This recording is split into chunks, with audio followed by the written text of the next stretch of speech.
Just be one of those people that would say, but I eat so healthy. I ate the 100-calorie snacks. I ate all the protein bars, the protein puddings, the high protein meals for dinner. I would walk. I would track my food. I went training. I did all the things. I was basically doing everything that all the fitness girls were telling me online. But why was I still constantly trying to get leaner? Why was I still constantly so fixated on trying to lose more weight? Thing is, some of those habits that I was so smugly congratulating myself for were actually the exact that were keeping me stuck. But before we get into this, I want to say that I'm not here to say and pretend I had a miserable time, that my fitness journey was horrendous, that everything I did was wrong. I actually achieved a lot and I had a great transformation. I lost weight, I built confidence, I built some muscle, I did actually lose some weight, and I became genuinely passionate about fitness to the point where it's now my career. So something did come from it. It's starting off strong. Habit 1, I ate healthy but had no control around food. Yeah, because remember, just because you're eating chicken and vegetables, it doesn't mean you have a good relationship with food. And I think that's where I was getting myself confused with, because I was like, well, I'm eating my whole foods, I'm eating my protein, I'm eating my veg, so surely I have a good relationship with food. It's not that snacking is bad, but if at 8 p.m. every time I'm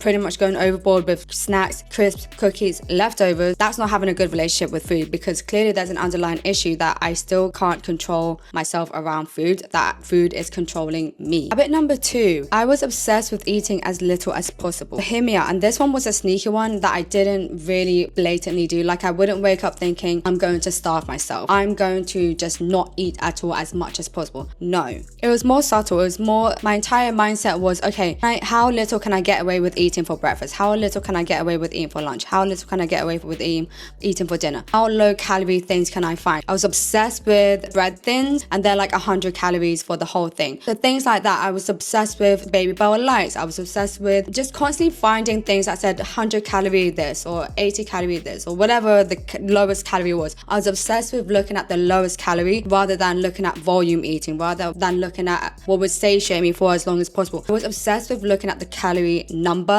and that's it. And honestly, I think this is something that gets glorified way too much in fitness, is rewarding yourself saying, I only ate 900 calories today. Like, excuse me, why is barely eating anything an achievement? Hello? And I hate that at one point this was me. Like, I genuinely thought that eating less meant more discipline, when actually eating less meant I still didn't have control. Food was still controlling me. The food noise was loud. Like, the food noise was screaming in my head. So that's not being healthy. That's not helping me achieve my goals. That's not helping me be more disciplined. That is just me trying to put a band-aid on the actual issue here. And it took me a long time to realize that eating as little as possible is not the same as being successful at fat loss. Because if the plan keeps you leaving constantly hungry, constantly thinking about food, constantly nervous around food, constantly obsessed with the number, constantly looking for 100 calorie things, is the plan actually working? No. Habit number 3, this one was a big one. I thought eating high protein meant eating well. So, you know the little section that I tell you guys now to just avoid, you know, the big protein little section that getting bigger and bigger and bigger by every month that goes by. Avoid that at all costs, because once upon a time, that used to be half my groceries. Protein pudding, the pre-packaged protein meals, protein yogurt, protein this, protein that, protein bars, protein.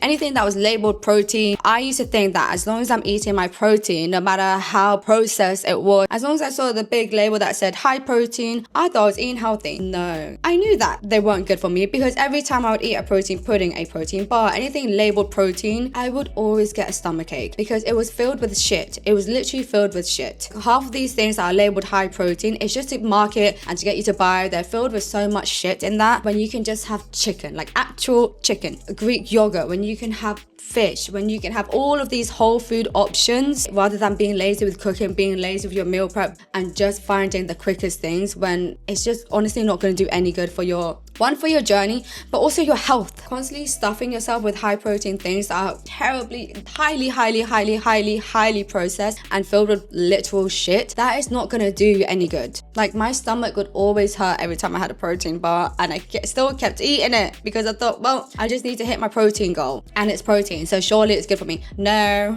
it was not. But listen, don't get me wrong, there's absolutely nothing wrong with these foods. Like, implementing a little bit of them here and there as a little pick-me-up, as a little booster, as a little, you know, a little aid where you somewhat need it, but where there is something wrong in that is viewing it as your whole supply of protein and viewing it as healthy, because it's not. When you're using that to replace whole foods, you're still not being healthy, because your body is not getting the whole nutrients that it needs. Because when I was doing all of that, I would wear my protein like a badge. I would at the end of the night be like, okay, well, I may have been picking up my food all night, having crisps, having snacks, but at least I hit my protein goal. Girl, be so for real. Because high protein doesn't automatically mean that you have a good and healthy relationship with food. And more importantly, hitting your target doesn't mean that you've actually hit all your nutrients as well. Because what about our healthy fats? What about our complex carbs? What about protein from whole foods? What about our fiber? Like, I could tell you exactly how many grams of protein were in a food, but I couldn't tell you why I was still thinking about food at the end of the night. I was still obsessed with calories. I was still labeling foods as good and bad. I was still feeling guilty when I ate something I shouldn't. So yes, protein is important, but your entire personality being based around protein is not. Habit 4, and this one's a big one. I trained way more than I needed to, because I think the more calories I burned, the more exercises I do, the more cardio I do, the more steps I do, the more I just focus on burning more calories, the healthier I am, the more I'm going to lose weight, the smaller I'm going to be, and so forth and so forth. It just led me to burnout. It just led me to dreading my sessions. It led me to even be constantly more hungry, because I was exerting so much energy, burning myself out. I would be starving at the end of my sessions, ravenous, and then I would shove my mouth with, again, high protein meals and this and that, and then snacks and so forth at the end of the night. It was just a bad way of viewing my training, viewing my steps, viewing my cardio, viewing my journey as a whole, because I was so focused on burning more calories, burning. In my head was losing weight. It actually did the opposite. I was always inflamed. I was always exhausted. I was always starving, like ravenous throughout the day. And because I was doing the whole 8 p.m. snacking thing, the next day of my session, I'm like, okay, I need to do extra cardio now because I had that thing the night before. And it was just this constant toxic cycle of constantly just trying to essentially punish myself, having to work for my food. And then because I was trying to work for my food, I was also punishing myself at the same time because of the food prior. Yeah, that wasn't good. For some reason, I just didn't comprehend that if I just trained intentionally, training to build muscle, training to actually focus on strength, implementing cardio just for the sake of my heart health, implementing steps just for the sake of, again, heart health, digestion, aid, overall activity for throughout the day, I actually would have been fine. But because the mindset was burn, need to burn more calories, it was just such a terrible knock-on effect. But now my mindset isn't how many calories am I burning. I've actually stopped. I used to be obsessed with clicking start workout on my Apple Watch and seeing what the number was at the end of my session and seeing how many calories I burned. And we know that these little things are not accurate. They're off by like 30%. So, and I knew that they weren't accurate, but I knew at least I had an average in my mind that if I was burning, like I even set a target to burn 1200 calories for my day. Not 1200 calories burned total, like 1200 calories from activity. Like I set that as a goal. Do you know how much that is? It was excessive. It was just too much. But now, instead of asking myself how many calories have I burned today, I'm like, okay, has my strength gone up? Am I seeing muscle mass building? Is my energy better? Is my stamina better? Is my performance overall in the gym better? I'm asking all the right questions that do not exhaust me mentally and physically, because now I don't want to burn my body into the ground. I actually want to build it. Habit 5, this was a little bit toxic. It was how low can my scale number get?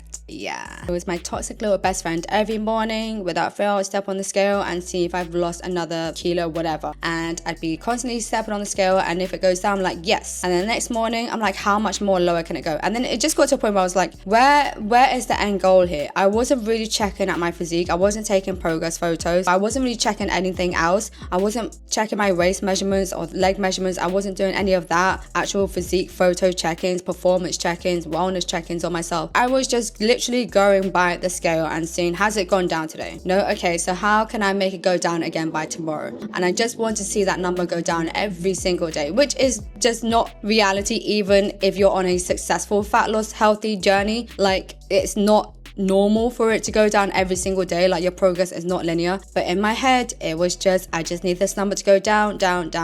What point am I going to stop and be like, okay, I'm happy now? I never reached that point. Because the goal was never really, what do I want to do with this physique? How do I want my physique to look and feel, to perform? It was just, how small can I get this physique? How less on the scale can it be? And the problem with that is your body is not a game. It's not whoever has the lowest scale number wins. Your body is all about composition. So, 50 kilos on one person versus 50 kilos on another can be two completely different things. It's all about composition, your fat ratio to your muscle mass ratio. There's your genetics, where you carry fat. All of these things come into play. And I just wasn't thinking about that. I was just like, I just need the scale number to go down and I'll be happy at some point, which never really came. But now, fast forward, I'm happier now because my muscles are fuller. I look more shaped. I look actually more tighter in areas. I feel more confident. Like I feel like I'm filling out my clothes really nicely. I feel like I actually have shape to myself. I feel like, now I'm looking at my strength, at my performance in the gym, how I'm actually feeling. Yeah, that's a big part, is how you actually feel within yourself, in your own skin. Whereas before, I wasn't even checking in on that. I was just looking at the scale, and that would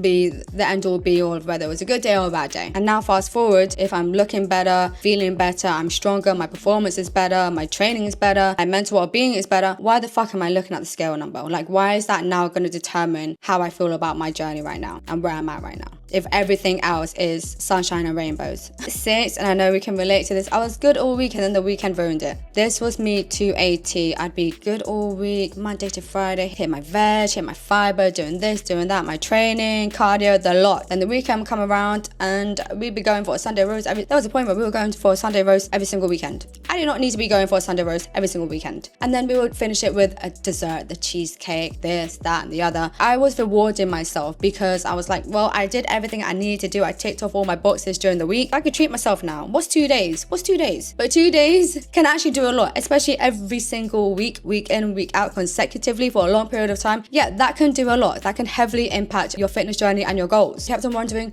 why am I still not losing fat? I'm doing all this training, I'm working out so much, I'm doing cardio, I'm doing this, doing that. Hello, Miss Girl, having a big fat Sunday roast every single week, finishing it off with cheesecakes, with snacks, with takeaways, with this, with that. Because all of these things eaten out, they are very calorically dense. That shit is, those cheesecakes, they're not going for the light option, they're not going for semi-skimmed milk or whatever. They're not choosing these light options. They're choosing the fattiest ones because it's flavor. And there's me sat there thinking, on Monday when I get back on the scale, I'm like, why is it going up? Why is it not going down? Like, let's be so for real, Shella. Let's not ignore the weekend. The weekend definitely still counts. But the funny thing is, the moment I would eat those takeaways and eat the rewarding foods in the weekends, it would actually be followed by guilt after. It would be like, well, ruined it now, so I might as well just go all out for the whole weekend. So now I'm even more eating so because I thought, well, I might as well finish strong. What? We don't need perfection, 7 days a week. What we need is consistency. Consistency wins the race. We've heard the saying time and time and time again. When you're consistent, you're doing the things that you need to do, you're eating whole foods throughout the week, including the weekend, doing your training, intentional training, not just to burn calories, but focusing on strength and performance. You're putting in a little bit of cardio, you're doing your steps. You're just being consistent. That will get you so much further in life than thinking, okay, I need to be 110% perfect today and every single day, quote unquote. And if I fall off and I have a little chocolate bar, well, I might as well just go all out now and finish the day strong with having crisp, cheesecake, this, that, and the other. No, okay, you had that little chocolate bar, we'll end it there. Like, it doesn't need to continue. It doesn't need to be one extreme to another. It's about just nipping things in the bud there and being like, okay, I had this chocolate bar, that's done now. We don't need to continue. We can actually just stop here. So remember, the goal is consistency, not perfection Monday to Friday and then complete chaos and self-destruction on the weekends. Habit number 7, I relied on willpower instead of actually fixing my habit. So I kept on thinking, how much more disciplined can I be? How much more can I resist the treats? How much more can I resist the little bakery aisle? How much more can I just resist?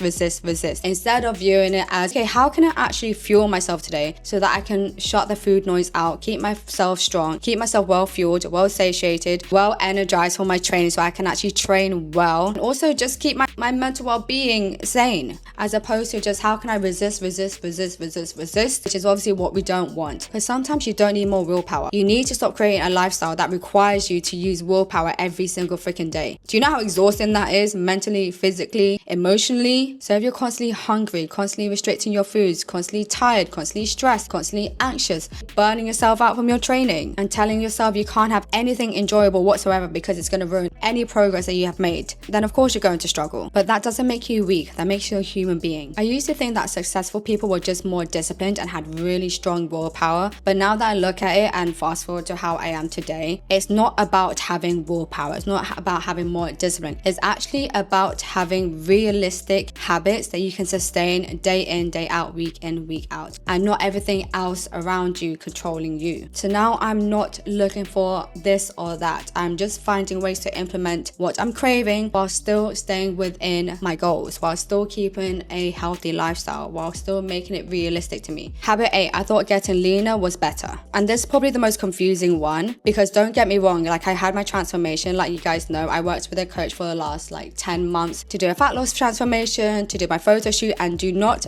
get me wrong, I am so happy with where I am now. Like I've shed fat that I really struggled to shed on my own in the past. I am so much more confident now because I'm not here to rewrite and say, oh my god, getting leaner was just not the answer, and completely wipe that out. I'm very proud where I'm at right now. The problem wasn't getting leaner made me unhappy. The problem was I started to believe that leaner must mean better. And that's a completely different thing, because once you get lean, where does it end? I don't want to constantly be thinking, okay, how much more leaner can I get? How much leaner can I get? How much more can I lose? Because again, it goes back to, okay, you lost weight, how much more can I lose? Can I lose another kilo? Another one. At what point does it end? And that was the mindset that I didn't want to get stuck in once I did my transformation shoot. I didn't want to let myself slip into, okay, well, I've lost the weight, how much more can I lose? And instead of chasing a physique goal, it turns into chasing a number goal, which was all the way back. We had surpassed that, and I didn't want to get back into that. And I think that's what I'm learning now in my current stage of my journey. I'm reverse dieting out, so now I'm pretty close to my maintenance calories. Like I checked myself this morning, I'm only 1 kilo up since my photo shoot. So the fact that I'm reverse dieting out, I've had all these social events, and to be 1 kilo up is perfect. That shows everything I'm doing is going perfectly fine, smooth and steady. Now we're focusing on building it, getting my muscles to look bigger and fuller, getting my body to just get stronger, to perform even better. And I'm just so excited with the current phase I'm at now, because now that I've shed the fat that I was struggling to lose in the past, I feel like I'm at such a good starting point to focus on building now. And not even just in terms of the start point physique wise, mentally, I'm at a strong start point now to focus on building and reverse dieting out and viewing my essentially main gaining journey, however you want to call it, without fear and anxiousness and anxieties and stressing. Oh, let me not eat too much because I don't want to gain too much weight. Let me not do this and not do that because I don't want to, lose all the progress that I just made. Now we know how to actually have moderation. Now we truly know the habits that were keeping us stuck in the past, and we've overcome all those things. So now going forward, slow and steady, it's all about consistency, but it's also about checking in with myself mentally and how I'm feeling and being like, okay, we're still feeling good. Look in the mirror. Yeah, we're looking good. The muscles are looking fuller, things are doing what they need to do, as opposed to just going on the scale and letting that number determine the entire journey. So those are the 8 healthy habits that were keeping me stuck. And the biggest thing I've learned from this isn't just calories, protein, steps, training, the scale number. Healthy is also asking, can I sustain this? Can I actually enjoy my life with this? Can this actually make my life better? Because you can be very healthy from the outside, but be absolutely miserable trying to maintain it on the inside. And honestly, I've spent enough time trying to be as small as possible, trying to shrink myself as much as possible. It's honestly so freaking exhausting. After everything I've said, I am truly speaking from experience. If you recognize yourself in any of those things that I've mentioned, please let me know in the comments below, because I feel like I'm not the only one who thought that eating a protein pudding meant I'm doing absolutely amazing in my life.